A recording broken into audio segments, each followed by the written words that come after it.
할렐루야. 성령 충만하십시오. 하나님의 은혜 가득한 복된 한 주 되시기를 주의 이름으로 축복합니다. 저는 철로역정이라는 책을 참 좋아합니다. 이 책의 저자인 존 번양 목사님은 결혼하신 후에 아내의 전도로 예수를 믿게 되었습니다. 예수님을 알고 난 후에 이분의 인생이 완전히 바뀌었습니다. 주님을 위해 살기로 작정했고 거리의 전도자가 되었습니다. 당시 영국은 나라의 허락이 없이는 그 누구도 이렇게 설교를 할 수 없던 그런 때였습니다. 그럼에도 불구하고 존 번양 목사님은 거리에서, 광산에서 어디든 사람이 있으면 찾아가서 말씀을 증거했습니다. 얼마 지나지 않아 목사님은 불법 설교죄로 체포되었습니다. 그리고 12년형을 선고받게 되었습니다. 작은 불 하나 켜있는 답답한 작은 감옥에서 12년 동안 목사님은 아무것도 할 수가 없었습니다. 그러다 어느 날 다시 한번 복음을 묵상하기 시작하였습니다. 복음, 예수 그리스도를 묵상하기 시작하였습니다. 그러다가 순례의 길을 떠나는 한 성도의 인생 여정을 떠올리게 되었고 그것을 기록한 책이 바로 철로역정이라는 그런 기독교 고전이 된 것입니다. 철로역정의 영어 제목이 Pilgrim's Progress, 그러니까 순례자의 여정이라고 할 수 있겠습니다. 존 번양 목사는 우리 성도들의 인생은 천성을 향해 항해하는 순례자와 같다고 이야기하였습니다. 히브리서의 저자도 우리를 그렇게 이야기합니다. 13절입니다. 이 사람들은 다 믿음을 따라 죽었으며 약속을 받지 못하였으되 그것들을 멀리서 보고 환영하며 또 땅에서는 외국인과 나그네임을 증언하였으니 하나님과 원수였던 우리가 예수님을 믿게 되었습니다. 예수를 구주로 영접하는 그 순간 이 땅에 사는 우리가 하늘에 속한 사람으로 바뀌게 되었습니다. 이 땅만 바라보고 이 땅이 전부인 줄 알았는데 예수를 믿는 그 순간 우리에게 본향이 있음을 알게 되었습니다. 우리는 찬성을 향해 가는 순례자가 되었고 이 땅에서 나그네가 되었습니다. 13절은 이렇게 시작합니다. 이 사람들은, 그러니까 그 1절부터 쭉 이야기해왔던 아벨이나 에녹이나 노아나 아브라함과 그런 많은 믿음의 선배들, 이 사람들은 이 땅에서 살았지만 사실은 천성 가는 순례자로 살았던 것입니다. 여러분, 순례자로 사는 것이 만만하지가 않습니다. 하나님의 말씀을 순종하기 위해서 아들을 번제로 드려야 했던 사람도 있었고, 하나님의 말씀을 지키기 위해서 갖은 조롱을 받으면서 120년 동안 방주를 지었던 그런 믿음의 선배도 있습니다. 이들은 하나님의 말씀을 지키기 위해서 많은 고난을 당했고 때로는 많이 울어야 했습니다. 그러나 이것은 천성을 향해 가는 순례자들이라면 누구나 겪어야 하는 일입니다. 예수님 믿기 때문에 참아야 될 때가 있습니다. 예수 믿는 것 때문에 억울한 일 당할 때가 있습니다. 예수 믿는 것 때문에 손해볼 때도 있습니다. 이번 코로나 사태를 겪으면서 직장에서 교회 다닌다는 이유 때문에 조롱당하고 차별당한 그런 성도님의 이야기도 들은 적이 있습니다. 예수님 때문에 어려움 당하는데 하나님의 도우심이 좀처럼 눈에 보이지를 않습니다.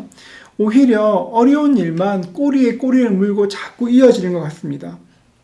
한두 번이 어떻게 견디겠는데 이런 고난이 계속 찾아오면 때때로 우리의 믿음이 흔들릴 때도 있습니다. 예수 믿는 게 진짜 복인가? 하나님께서는 지금 어디에 계시는가? 하나님 약속은 정말 신실한 것인가? 이런 의심들이 찾아올 때가 있습니다. 그런데 성경을 보면 믿음의 선배들도 우리처럼 잠 못 이루는 밤을 지날 때가 분명히 있었습니다. 13절은 말합니다. 이 사람들은 다 믿음을 따라 죽었으며 약속을 받지 못하였으되 그것들을 멀리서 보고 환영하며. 참 놀라운 것이 우리 믿음의 선배들은 당장의 약속이 이루어지지 않아도 약속하신 것을 받지 못해도 낙심하지 않았습니다. 상황만 보면 분명히 마음이 상할 만하고 낙심할 만한데 쓰러지지도 않고 낙심하지도 않았습니다. 왜 그렇습니까? 저 멀리서 하나님의 약속을 보았기 때문입니다. 그들은 멀리서 하나님의 약속을 보고 환영하였습니다. 환영한다는 말은 헬라어로 보면 배를 타고 오는 것을 보고 환영한다, 그런 뜻입니다. 여러분, 그 영화에 보면 그런 장면이 있지 않습니까? 배가 부두에 닿을 때쯤 갑판 위에 서 있는 사람들이 그 부둣가에 나와 있는 마중 나와 있는 사람들한테 막 손들고 그런 거 있지 않습니까? 손을 흔들면 이렇게 부두에 있는 사람들도 같이 소리 지르면서 손 흔들면서 환영하는 그런 것 있지 않습니까? 본문에 사용된 환영한다는 말이 바로 그런 뜻입니다. 아직 하나님의 약속이 이루어진 것이 아닙니다. 아직 항구에 도착한 것이 아닙니다. 그러나 멀리서 보고 아직 본향에 도착하지 않았지만 곧 배가 항구에 닿을 것을 기대하며 기뻐하는 것입니다. 예루살렘 교회의 첫 순교자였던 스데반을 한번 기억해 보십시오. 성난 무리가 스데반을 향해 돌을 집어 던졌습니다. 지나가던 개를 쫓기 위해서 돌을 던진 것이 아닙니다. 정말로 죽이려고 돌을 던진 것입니다. 사람들이 돌을 던질 때 스데반은 반항하지 않았습니다. 엄청나게 아프고 고통스러울 때, 죽음이 가까이 왔을 때, 그때 스데반은 그 순간 하나님께 기도드렸습니다. 주님, 이 죄를 저들에게 돌리지 마옵소서. 스데반이 죽음 앞에서 이렇게 기도할 수 있었던 이유가 무엇입니까? 멀리서 손 들고 계시는, 환영하고 계시는 우리 주님을 보았기 때문에 그렇게 할 수가 있었던 것입니다. 얼마 전 국민일보에서 그 사힐이라는 형제의 간증을 읽었습니다. 사힐 부부는 인도의 무슬림 가정에서 성장하였습니다. 아내가 먼저 예수님을 믿고 그 남편을 전도하였습니다. 사힐 부부가 예수님을 믿자마자 엄청난 고난이 몰려왔습니다. 이웃들로부터 살해 위협을 당했고 심지어는 친척들도 죽이겠다고 말하였습니다. 어쩔 수 없이 이들은 고향을 떠났습니다. 시간이 좀 흘렀습니다. 사힐 부부는 타지에서 자리도 잡았고 믿음도 몰라보게 성장하였습니다. 생활이 좀 안정되면서 고향에 있는 그런 가족들 생각이 간절해졌습니다. 그래, 고향에 있는 가족들도 예수를 믿어야 될 텐데 그런 마음이 들어 기도하면서 연락하기 시작하였습니다. 이들은 서서히 고향에 연락하기 시작하였습니다. 가족들도 반가워해 주었습니다. 그렇게 3, 4년이 지난 후 이들 부부는 큰 환대 가운데 고향으로 돌아갔습니다. 고향으로 돌아온 날 밤 아내는 준비한 선물을 가지고 친정으로 갔습니다. 사일의 아내는 정말 오랜만에 부모, 형제들과 함께 좋은 시간을 가졌습니다. 그러나 잠시 후 사일의 아내는 피를 토하고 쓰러졌고 영원히 일어나지 못하였습니다. 부모가 밥에 독약을 넣었던 것입니다. 몸에 독이 퍼져갈 때 피를 토하면서 죽음이 가까이 왔음을 알았을 때 사일의 아내는 그때도 버둥거리지 않았습니다. 오히려 침착하고 기품 있게, 다 놀랄 만큼 침착하고 기품 있게 이들을 위해서 기도하면서 주님 곁으로 갔습니다. 여러분, 어떻게 죽음이 다가와도 이렇게 품위 있게 행동할 수가 있었겠습니까?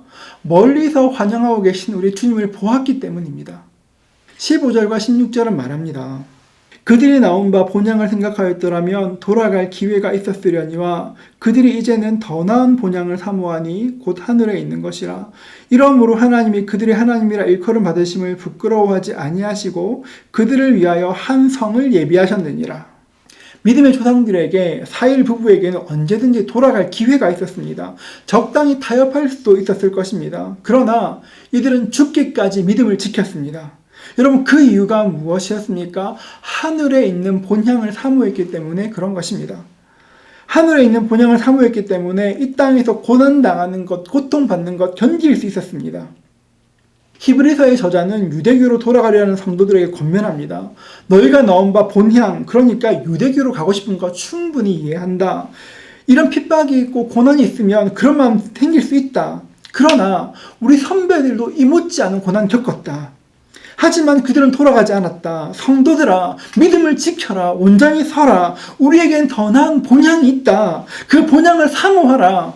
권면하는 것입니다.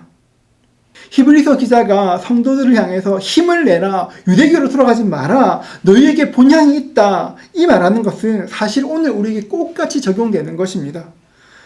이번 코로나 사태로 거의 석 달 동안 예배를 드리지 못했습니다.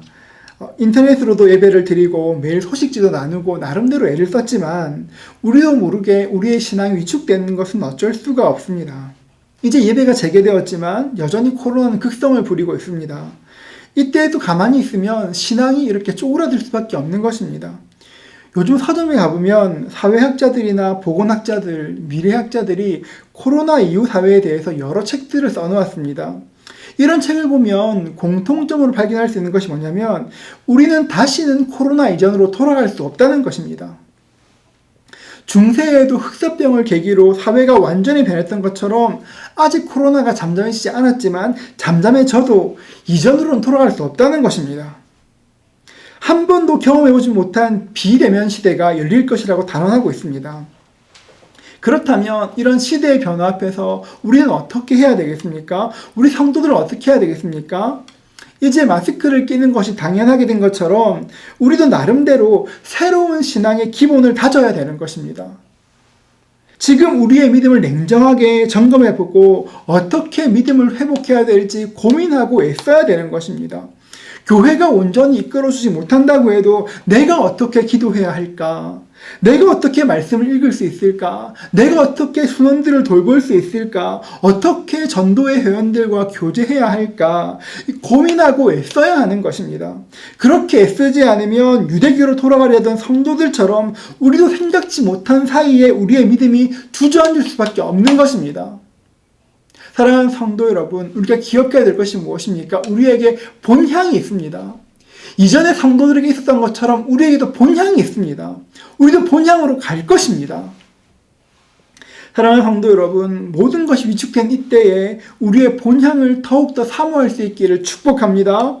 우리의 본향을 돌아보고 다시 한번 신앙의 경주를 계속할 수 있도록 새롭게 힘을 낼 수 있도록 스스로가 격려해야 되는 것입니다. 우리 모두가 주님을 향한 사랑이 더욱더 뜨거워질 수 있기를 축복하고 지금부터 이전보다 주님과 더욱더 친밀한 교제가 이루어지기를 축복합니다. 그럴 때 우리가 본향 찾는 성도의 삶을 살 수 있게 되는 것입니다. 그 삶이 오늘 저와 여러분에게 온전히 이루어지기를 주님의 이름으로 축복합니다. 기도하겠습니다. 사랑하는 주 예수님, 우리가 본향 찾는 자임을 알 수 있도록 도와주시고 본향을 사모하는 마음 주시고 본향을 기대하는 마음으로 충만케 하여 주시어서 다시 한번 우리 신앙생활에 힘이 솟도록 주님 축복하여 주시옵소서. 감사합니다. 주님께 영광을 돌렸고 우리 주 예수님의 이름으로 간절히 기도합니다. 아멘.